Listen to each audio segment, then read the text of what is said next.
Hi friends, welcome to my channel. So ముందు వీడియోలో వచ్చేసి నేను హ్యాండ్స్ కటింగ్ అనేది పర్ఫెక్ట్గా ఎలా చేసుకోవాలో నేను చూపించాను. ఆ వీడియోని ఎవరైనా చూడకపోతే ఆ వీడియోని చూసి తర్వాత వచ్చి బ్యాక్ పార్ట్ కటింగ్ అనేది చూడండి, మీకు డీటెయిల్గా అర్థమవుతుంది అనమాట. సో ఇవాళ ఈ వీడియోలో వచ్చేసి మనకి బ్లౌజ్ చంక భాగం దగ్గర టైట్గా పట్టేసినట్టు రాకుండా, అలాగే మనం హ్యాండ్ అనేది లేపినప్పుడు టైట్గా పట్టినట్టు ఉండకుండా పర్ఫెక్ట్గా మనకు కంఫర్ట్గా ఉండేలాగా బ్లౌజ్ కటింగ్ అనేది ఎలా చేసుకోవాలో ఈ వీడియోలో మీతో షేర్ చేసుకోబోతున్నాను. సో మనకి బ్లౌజ్ బ్యాక్ పార్ట్లో కటింగ్ అనేది పర్ఫెక్ట్గా చేస్తేనే ఫ్రంట్ పార్ట్ అనేది మనకి కుదురుతుంది అనమాట. సో అది ఎలా కట్ చేసుకోవాలనేది ఈ వీడియోలో మీతో షేర్ చేసుకోబోతున్నాను. సో వీడియోని ఎక్కడ స్కిప్ చేయకుండా అయితే చూడండి. సో తర్వాత నెక్స్ట్ వీడియోలో వచ్చేసి నేను మొత్తం టోటల్ బ్లౌజ్ కటింగ్ వీడియో అనేది నేను మీతో డీటెయిల్గా నేను షేర్ చేసుకుంటాను. ఆ వీడియో మిస్ అవ్వకుండా ఉండాలంటే ముందు ఛానల్ని సబ్స్క్రైబ్ చేసుకొని వీడియోని ఎండ్ వరకు అయితే చూడండి. ఇంకేమైనా ఈ బ్యాక్ పార్ట్లో డౌట్స్ ఉంటే కూడా నన్ను కింద కామెంట్ సెక్షన్లో అడగండి. నేను కంపల్సరీ మీకు ఆ కమెంట్స్కి రిప్లై అనేది ఇస్తాను. ఒకవేళ మీకు ఎలాంటి కటింగ్ వీడియోస్ కావాలనేది కూడా నన్ను కింద కమెంట్స్లో అడగండి, నేను కంపల్సరీగా ఆ వీడియోస్ అనేవి చేస్తానన్నమాట. సో ముందుగా ఈ బ్లౌజ్ బ్యాక్ పార్ట్ కటింగ్ కోసం కొలత బ్లౌజ్ని ఇలా 4 ఫోల్డ్స్ లాగా వేసుకొని ఒక మార్కింగ్ అయితే చేసుకోవాలన్నమాట. సో ఇలా ఒక మార్కింగ్ అనేది చేసుకున్న తర్వాత 1 ఇంచ్కి ఇంకొక మార్కింగ్ అనేది చేసుకోవాలి. సో ఇంకొక 1 ఇంచ్ మార్కింగ్ ఎందుకంటే మనం బ్లౌజ్ బ్యాక్ పార్ట్ కోసం అన్నమాట. సో తర్వాత వచ్చేసి మనం నెక్ ఎంతవరకు అయితే ఉందో సో అక్కడ కూడా ఒక మార్కింగ్ అనేది చేసుకోవాలి. సో చేసుకున్న తర్వాత బ్లౌజ్ యొక్క పొడవు అనేది మార్కింగ్ చేసుకోవాలి. సో ఈ బ్లౌజ్ యొక్క పొడవు వచ్చేసి మనం బ్యాక్ సైడ్ మనకి టక్స్ పాయింట్ ఉంటుంది కదా, సో అక్కడ నుంచి షోల్డర్కి మధ్యలో ఫోల్డింగ్ అనేది వేసి ఇలా బ్లౌజ్ యొక్క పొడవు అనేది మార్కింగ్ అనేది చేసుకోవాలి. సో ఒకవేళ బ్లౌజ్ మనకి పొడవు అనేది పెంచాలనుకుంటే సో ఇక్కడే పెంచవచ్చు. సో తర్వాత డీప్ మనకి ఎక్కువ తక్కువ చేయాలనుకున్నా కూడా ఈ మార్కింగ్స్ దగ్గరే చేయొచ్చు అనమాట. సో ఇక్కడ సో ఇలా మార్కింగ్ అనేది చేసుకున్న తర్వాత సో ఇప్పుడు వచ్చేసి నేను టోటల్ ఎక్స్ట్రా మనకి ఈ బ్లౌజ్ మనకి మొత్తం వచ్చేసి నేను వెడల్పు 11 ఇంచెస్కి మార్కింగ్ అయితే చేస్తున్నాను అనమాట. సో మనకి ఎక్స్ట్రా ఖర్చు కోసం 3 ఇంచెస్ ఫ్యాబ్రిక్ అనేది ఉండేలాగా నేను పెడుతున్నాను. సో ఎప్పుడైనా కూడా ఫ్యాబ్రిక్ అనేది నేను 2.5 ఇంచెస్ 3 ఇంచెస్ అలా ఉండేలాగా పెడతాను అనమాట. మనం స్టిచ్చెస్ విప్పుకున్నప్పుడు ఎక్స్ట్రా క్లాత్ అనేది ఉంటే బెటర్ కదా, సో అందుకోసమని. సో ఇక్కడ నేను వచ్చేసి బ్లౌజ్ యొక్క పొడవు ఒక 1/2 ఇంచ్ అనేది పెంచాలనుకుంటున్నాను అనమాట. సో నాకు ఈ బ్లౌజ్ యొక్క పొడవు ఎక్స్ట్రా ఖర్చులతో కలిపి 17.5 ఇంచులు అయితే కావాలన్నమాట. అంటే 17.5 ఇంచులు మార్కింగ్ చేస్తే మనకి ఎక్స్ట్రా కుట్లు పోను 14.5 ఇంచెస్ అయితే వస్తుందన్నమాట. సో అందుకోసం ఇలా రెండో వైపు కూడా ఇంకొక మార్కింగ్ అనేది చేసి ఇక్కడ చంక భాగం దగ్గర 11 ఇంచెస్కి స్ట్రైట్గా ఉండడం కోసం ఒక మార్కింగ్ అయితే చేశాను. సో చేసిన తర్వాత నేను ఇక్కడ మొత్తం షోల్డర్ అలాగే నెక్ వెడల్పుతో కలిపి 5.5 ఇంచెస్కి అయితే మార్కింగ్ అనే చేస్తున్నాను అనమాట. సో ఇది ప్రిన్సెస్ కట్ బ్లౌజ్ కోసం కాబట్టి నేను 5.5 ఇంచెస్ అయితే మార్కింగ్ అనేది చేశాను. ఒకవేళ మీ భుజాలు అనేవి జారినట్టు ఉంటే మాత్రం 5 ఇంచెస్కి తీసుకోండి, సరిపోతుంది.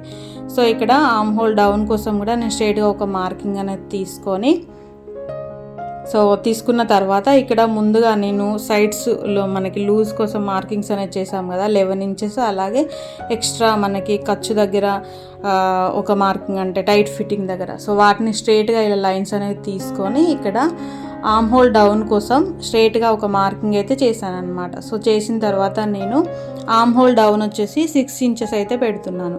ఒకవేళ మీది చిన్న సైజ్ బ్లౌజ్ కనుక అయి ఉంటే 5.5 ఇంచెస్కి అయితే పెట్టండి. మీ మెజర్మెంట్ బ్లౌజ్ ఒకసారి చెక్ చేసుకొని దాన్ని బట్టి సైడ్స్కి ఇక్కడ పెట్టి చూస్తే మనకి పర్ఫెక్ట్గా వస్తుంది అనమాట.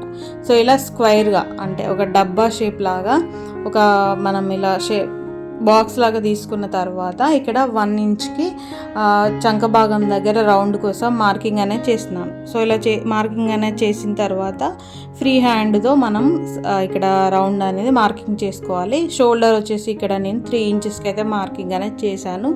సో కింద వైపున వచ్చేసి నెక్ వెడల్పు కోసం కూడా నేను 3 ఇంచెస్కి అయితే మార్కింగ్ అనేది చేస్తున్నాను. సో ఇది స్క్వైర్ రౌండ్ నెక్ అనమాట. సో అందుకోసం 3 ఇంచెస్కి నేను వెడల్పు అయితే మార్కింగ్ అనేది చేశాను. ఒకవేళ మీది చిన్న సైజ్ బ్లౌజ్ కనుక అయ్యి ఉంటే 2.5 ఇంచెస్కి అయితే మార్కింగ్ అనేది చేసుకోండి. సో ఇక్కడ స్క్వైర్ రౌండ్ కాబట్టి నేను 1 ఇంచ్కి మార్కింగ్ అనేది చేయకుండా 1 ఇంచ్ కంటే కొంచెం తక్కువగా మార్కింగ్ అయితే చేశాను. సో చేసిన తర్వాత ఇప్పుడు ఈ చంక భాగం దగ్గర ఎగ్జాక్ట్ 11 అనేది పెట్టాను కదా, సో ఆ లూజ్ అనేది పర్ఫెక్ట్గా ఉందా లేదా అని మీకు డౌట్ అనేది రావచ్చు. సో నేను ఇక్కడ చూపిస్తున్నాను చూడండి. మనకి ఉక్స్ పట్టి కాకుండా కాజా పట్టి మన దగ్గర మనం ఫస్ట్ కాజా అయితే వేస్తాం కదా, సో అక్కడ నుంచి ఇలా కాజా పట్టి మనం ఎక్స్ట్రా క్లాత్ అనేది వదులుకొని ఇలా ఎగ్జాక్ట్ కుట్టు ఎక్కడి వరకు అయితే ఉందో అక్కడి వరకు ఇలా చూసుకోవాలన్నమాట. క్లాత్ అనేది సాగకుండా ఉండేలాగా పట్టుకొని ఇలా చూస్తే మనకి తెలుస్తుంది. ఒకవేళ ఇక్కడ మీకు ఎగ్జాక్ట్గా మ్యాచ్ అనేది అవ్వకపోతే ఇంకొంచెం చంక భాగం దగ్గర జరిపి మార్కింగ్ అయితే పెట్టండి. సో ఇలా ఈ మనకి ఇప్పుడు ఈ 1 ఇంచ్ మనం చంక రౌండ్ దగ్గర మార్కింగ్ అనేది పెట్టి తీసుకున్నాం కదా, సో అది కూడా పర్ఫెక్ట్గా ఉందా లేదా అనేది చెక్ చేసుకోవాలంటే ఇలా మనం బ్లౌజ్ని మంచి వైపున పెట్టేసి ఇలా చంక రౌండ్ దగ్గర కూడా చెక్ చేసుకోవాలన్నమాట. సో ఇలా చేసుకున్న తర్వాత మనకి పర్ఫెక్ట్గా వస్తుంది. ఇప్పుడు నేను పెట్టిన మార్కింగ్ అయితే పర్ఫెక్ట్ అనమాట. సో ఇలా పర్ఫెక్ట్గా రాకుండా మనకి హ్యాండ్ అనేది పైకి ఇలా లేపినప్పుడు టైట్గా పట్టేసినట్టు ఉంటుంది. అలాగే మనకి ఈ బ్యాక్ పార్ట్ దగ్గర వచ్చేసి ముడతలు వస్తాయి అన్నమాట. సో అలా ఎందుకు వస్తాయంటే ఇక్కడ మార్కింగ్ అనేది మనం ఆర్మ్ హోల్ రౌండ్ దగ్గర చాలా వరకు అయితే లోపలికన్నా మార్కింగ్ అనేది చేస్తారు, లేకపోతే పైకైనా చేస్తారనమాట. అలా చేయడం వల్ల మనకి ఇక్కడ ఈ రౌండ్ అనేది మ్యాచ్ అవ్వదు అన్నమాట. మన మెజర్మెంట్ బ్లౌజ్కి మనం పెట్టిన మార్కింగ్కి మ్యాచ్ అవ్వగా ఇలా ఎక్కువ కానీ లేకపోతే లోపల సైడ్ అయినా వచ్చి మనకి ముడతలు అనేవి వస్తాయన్నమాట. సో అందుకు మనకి బ్లౌజ్ అనేది స్టిచ్ చేసినప్పుడు తర్వాత మనకు సెట్ అవ్వదు అనమాట. అందుకే మనం కటింగ్ చేసేటప్పుడే పర్ఫెక్ట్గా కటింగ్ అనేది చేసుకోవాలి. సో ఈ బ్లూ మార్కింగ్ అనేది రాంగ్ అనమాట, నేను ముందు పెట్టిందే రైట్. మరి అందరికీ ఇలానే 1 ఇంచ్ తీసుకోవాలా అంటే 1 ఇంచే ఖచ్చితంగా తీసుకోవాలని ఏం లేదు, 1.5 ఇంచ్ కూడా తీసుకోవచ్చు. మీ బ్లౌజ్కి మనకి ఆర్మ్ హోల్ రౌండ్ ఎంతైతే ఉందో చెక్ చేసుకొని దాన్ని బట్టి మనం ఈ ఆర్మ్ హోల్ రౌండ్ మన మార్కింగ్ అనేది చేసుకోవాలన్నమాట. ఒకవేళ 1.5 ఇంచ్కి పెడితే మీది మ్యాచ్ అవుతుందంటే 1.5 ఇంచ్ పెట్టండి, 1 ఇంచ్కి పెడితే మ్యాచ్ అవుతుందంటే 1 ఇంచ్కి అయితే పెట్టండి. అంతకంటే లోతుగా అయితే పెట్టొద్దు, మళ్ళీ మన క్లాత్ అనేది సరిపోక హ్యాండ్ అనేది లోపలికి వచ్చేస్తుంది అనమాట, ఫిట్టింగ్ బాగా రాదనమాట.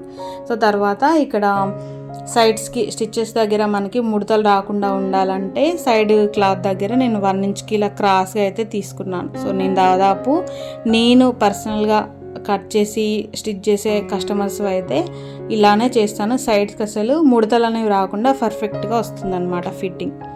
సో ఇలా మార్కింగ్ చేసుకున్న మీద నుంచి టోటల్గా మనం ముందుగా కటింగ్ అయితే చేసుకోవాలి. సో దీని ఆధారంగానే ఫ్రంట్ పార్ట్ అనేది కట్ చేయాలన్నమాట. సో అది ఎలా కట్ చేసుకోవాలనేది నేను ముందు వీడియోలో మీతో షేర్ చేసుకుంటాను. ఈ వీడియో ఎలా అనిపించింది అనేది నాకు కింద కామెంట్ సెక్షన్లో చెప్పండి. ఇంకేమైనా డౌట్స్ ఉంటే కూడా నన్ను అడగండి. వీడియో నచ్చితే కనుక ఒక లైక్ చేయండి. అలాగే నేను టోటల్ బ్లౌజ్ కటింగ్ వీడియో కూడా టోటల్గా నేను పెడతాను, ఆ వీడియో మిస్ అవ్వకుండా అయితే నెక్స్ట్ వీడియో చూడండి. Thank you so much for watching this video.